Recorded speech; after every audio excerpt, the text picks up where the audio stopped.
గత బీఆర్ఎస్ ప్రభుత్వం మీద బురద జల్లాలని, ఏదో ఒక రకంగా రాజకీయ లబ్ధి పొందాలని ఆ రోజు ఎన్నికల ముందు ప్రయత్నం చేసినారు.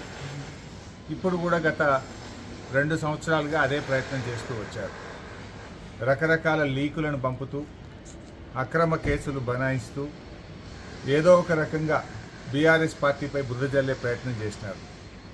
కానీ నేటి తీర్పుతో ప్రాథమిక హక్కులు, సహజ న్యాయ సూత్రాలను విస్మరిస్తూ ఘోష్ కమిషన్ ఇచ్చిన రిపోర్టు చెల్లదని, ఆ రిపోర్టు ఆధారంగా ఎలాంటి చర్యలు తీసుకోకూడదని రాష్ట్ర సర్వోన్నత న్యాయస్థానం ఇచ్చినటువంటి తీర్పు రేవంత్ రెడ్డి గారికి, కాంగ్రెస్ పార్టీకి చెంపపెట్టు. ఇప్పటికైనా రేవంత్ రెడ్డి గారు ఈ చిల్లర రాజకీయాలు మాని ఆ కుంగిన 2 పిల్లర్లను వెంటనే మరమ్మతు చేసి రాష్ట్ర రైతాంగానికి సాగునీరు అందించాలని చెప్పి కోరుతా ఉన్నాం. ఎందుకంటే ఇప్పటికే 2.5 సంవత్సరాల విలువైన సమయాన్ని వృధా చేశారు. కాళేశ్వరం ప్రాజెక్టులో 100 కాంపోనెంట్లలో మేడిగడ్డ ఒక కాంపోనెంట్. ఆ మేడిగడ్డలో ఉండే పదుల సంఖ్యలో ఉండే పియర్స్లో 2 పియర్స్ మాత్రమే కుంగినాయి. దాన్ని మరమ్మతు చేయకుండా 1,00,000 కోట్లు కొట్టుకుపోయినాయని, కూలిపోయిందని, కూలేశ్వరమైందని పదే మాట్లాడుతూ ఒక అబద్ధాన్ని 100 సార్లు చెప్తే నిజమవుతుందనేటువంటి విధంగా గోబల్స్ ప్రచారానికి కాంగ్రెస్ పార్టీ పాల్పడ్డది. సో ఇవాళ తీర్పు మేము స్వాగతిస్తూ ఉన్నాం. ఇప్పటికైనా రేవంత్ రెడ్డి గారు వెకిలి చర్యలు మాని, చిల్లర రాజకీయాలు మాని ఆ 2 పిల్లర్లను మరమ్మతు చేసి రాష్ట్ర ప్రయోజనాలు కాపాడాలని కోరుతా ఉన్నాం. ఎప్పటికైనా కాళేశ్వరమే ఈ రాష్ట్రానికి ప్రాణాధారం అవుతుంది. హైదరాబాద్తో సహా మరి 70% తెలంగాణకు త్రాగునీరు అందించే ప్రాజెక్టు కాళేశ్వరం ప్రాజెక్టు. మరి దాదాపు 37 లక్షల ఎకరాలకు సాగునీరు అందించే ప్రాజెక్టు కాళేశ్వరం ప్రాజెక్టు. రాజకీయాలకు అనేక అవకాశాలు ఉన్నాయి, రాజకీయాలు చేయడానికి అనేక వేదికలు ఉన్నాయి. కానీ రాష్ట్ర ప్రయోజనాలను ఫలంగా పెట్టి రాజకీయాలు చేయకూడదు. రైతుల ప్రయోజనాలు, రాష్ట్ర ప్రయోజనాలను ఎప్పుడైనా మనం కాపాడుకోవాలి. ఏ పార్టీ అధికారంలోకి వచ్చినా, ఏ పార్టీ అధికారంలో దిగిపోయినా కూడా రాష్ట్రం ముఖ్యం, రాష్ట్ర ప్రయోజనాలు ముఖ్యం, రాష్ట్ర ప్రజలు ముఖ్యంగా ప్రభుత్వాలు పనిచేయాలి. రాజకీయాలు చేసుకోవడానికి వేరే ఉన్నాయి, కానీ ఇంత పెద్ద ప్రాజెక్టును ఇన్ని లక్షల మంది రైతుల ప్రయోజనాలు దెబ్బతీయదు. నిజానికి ఒక 100-200 కోట్లు ఖర్చు పెడితే కాళేశ్వరం ప్రాజెక్టులో మరో 2-3 లక్షల ఎకరాలకు సాగునీరు అందించే అవకాశం ఉంది. గత 2.5 సంవత్సరాల నుంచి ₹1 కూడా ల్యాండ్ ఎక్విజిషన్కి ఇవ్వద్దు అని చెప్పి ₹1 కూడా ఇవ్వలే. ఇచ్చుంటే ఈ పాటికి 2-3 లక్షల ఎకరాల కొత్త ఆయకట్టు వచ్చేది. ఎందుకంటే మోటార్లు రెడీగా ఉన్నాయి, రిజర్వాయర్లు రెడీగా ఉన్నాయి, సబ్స్టేషన్లు రెడీగా ఉన్నాయి, ప్రధాన కాలువలు అయిపోయినాయి, సబ్మెయిన్స్ అయిపోయినాయి, పంట కాలువలు తవ్వితే ఆయకట్టు వస్తుంది. అది తవ్వకుండా ఒక కుట్రతో, కక్షతో వ్యవహరిస్తూ ఉన్నారు. వాటిని మానుకోండి. రాజకీయాలు చేద్దాం, డెఫినెట్గా రాజకీయ పార్టీలు అన్నప్పుడు రాజకీయాలు చేస్తాయి, కానీ దానికి వేదికలు ఉన్నాయి. పర్ఫార్మెన్స్ మీద రాజకీయాలు జరగాలి. మాకంటే బెటర్గా చేయి, నువ్వు మాకంటే మంచి సంక్షేమ పథకాలు ఇయ్యి, నీ 6 గ్యారంటీలు, నా 420 హామీల మీద దృష్టి పెట్టి రాష్ట్ర ప్రయోజనాలు కాపాడడం కోసం పనిచేయాలని చెప్పి వారిని కోరుతాం. హైకోర్టు తీర్పు అయిపోలేదు. మీ ఎన్డీఎస్ఏ రిపోర్ట్ ఆధారంగా, విజిలెన్స్ రిపోర్ట్ ఆధారంగా సిబిఐ ఎంక్వైరీ కోసం మేము చేస్తామని చెప్పి కాంగ్రెస్. సరే, మీరు ఇంకా అవే చిల్లర రాజకీయాలు చేస్తే మీకు మళ్ళీ తగిన బుద్ధి తప్పకుండా న్యాయస్థానాలు చెప్తాయి. మేము ఎలాంటి తప్పులకు పాల్పడలేదు. రాష్ట్రం కోసం, రాష్ట్ర రైతాంగ ప్రయోజనాల కోసం కేసీఆర్ గారి నాయకత్వంలో బీఆర్ఎస్ పార్టీ పనిచేసింది. మీరు NDSA report is a purely technical report. That is engineers యొక్క ఏ టెస్టులు, ఏ క్వాలిటీ అని దాంట్లో ప్రభుత్వం చేసే నిర్ణయాలు ఉండవు. That's a technical report. దానికి ప్రభుత్వ నిర్ణయాలకు సంబంధం ఉండదు. సరే, అట్లా ఇంకా చాలా విషయాలు కూడా ఉన్నాయి.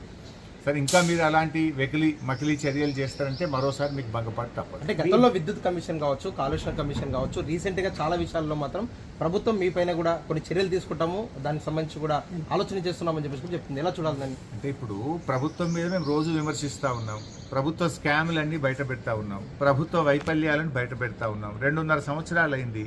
అసెంబ్లీ సాక్షిగా ఆధారాలతో బయట పెడితే ప్రభుత్వం ఉక్కిరి అయిపోయింది. సమాధానం చెప్పుకోలేక శాసనసభ నుంచి మమ్మల్ని సస్పెండ్ చేసినారు. మరుసటి రోజే 2 ఎంక్వైరీలు పడ్డాయి నా మీద.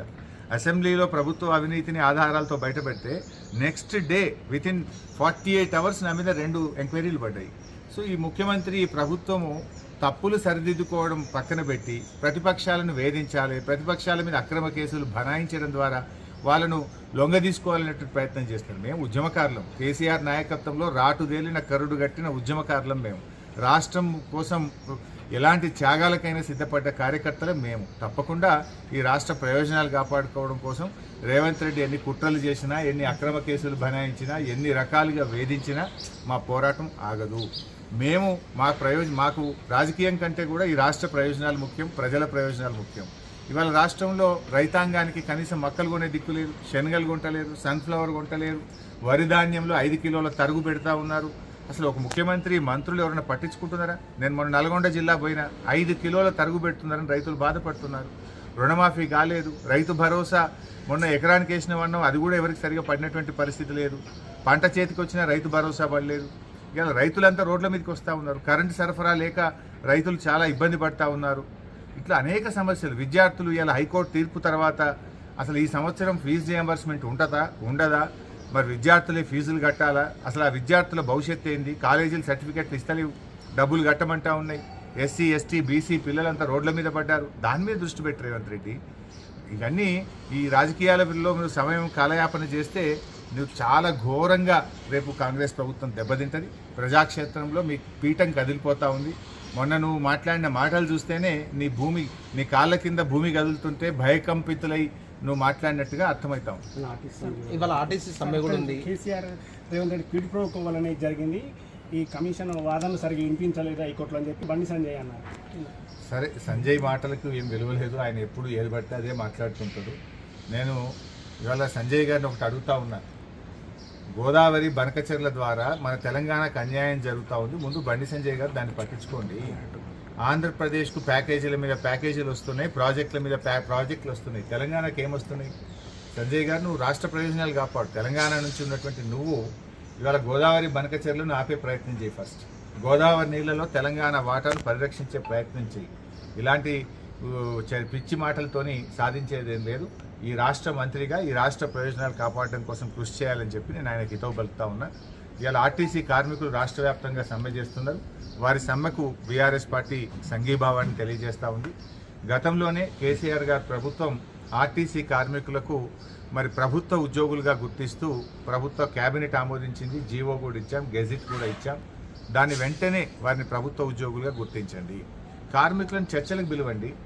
కార్మికులు చర్చలకు పిలవకుండా ప్రభుత్వం యొక్క మొండి వైఖరి విడనాడాలని మీరు ఆ రోజు కాంగ్రెస్ పార్టీ మేనిఫెస్టోలో చెప్పిందే అమలు చేయమని కార్మికులు అడుగుతున్నారు. కొత్త విషయాలు అడుగుతలేరు. మీరు ఎన్నికల ముందు ఆర్టీసీ కార్మికులకు ఇచ్చిన హామీలు అమలు చేయమంటున్నారు. అది కూడా వాళ్ళు రాగానే అడగలేదు కదా. 2.5 సంవత్సరాలు ఒప్పుకోబెట్టారు. 2.5 సంవత్సరాల నుంచి ఎందుకు హామీలు అమలు చేయలేదు అని అడుగుతా ఉన్నారు. ఇంకోటి, మహాలక్ష్మి పథకం పెట్టినారు, కానీ ఆర్టీసీకి ఇవ్వాల్సిన డబ్బులు ఇస్తలేరు కదా. 3,000 కోట్ల రూపాయలు ఆర్టీసీకి రాష్ట్ర ప్రభుత్వం బకాయి పడ్డది.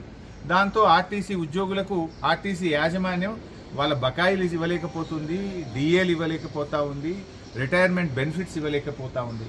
మహాలక్ష్మిని మీద ఊదరగొట్టుకునే మీరు మరి ఆర్టీసీ కార్మికుల కష్టమే కదా, ఎంతో కష్టపడి వాళ్ళు సేవలు అందిస్తూ ఉన్నారు. వారికి ఆర్టీసీకి ఎందుకు మీరు చెల్లించడం లేదు? బడ్జెట్లో పెడుతున్నారు కానీ నిధులు విడుదల చేయడం లేదు. ఆనాడు బీఆర్ఎస్ ప్రభుత్వం మహాలక్ష్మి లేకపోయినా రాష్ట్ర ప్రభుత్వం నుంచి సంవత్సరానికి 1,500 కోట్ల గ్రాంట్ ఇచ్చాం. మీరు గ్రాంట్ బంద్ చేసిండ్రు, కనీసం మహాలక్ష్మి పైసలు కూడా ఇవ్వడం లేదు. తక్షణమే మహాలక్ష్మి డబ్బులు ఆర్టీసీకి విడుదల చేయాలని కార్మికులతో చర్చ జరిపి కార్మికుల యొక్క న్యాయబద్ధమైన కోరికల్ని తీర్చాలని చెప్పి ప్రభుత్వాన్ని డిమాండ్ చేస్తారు.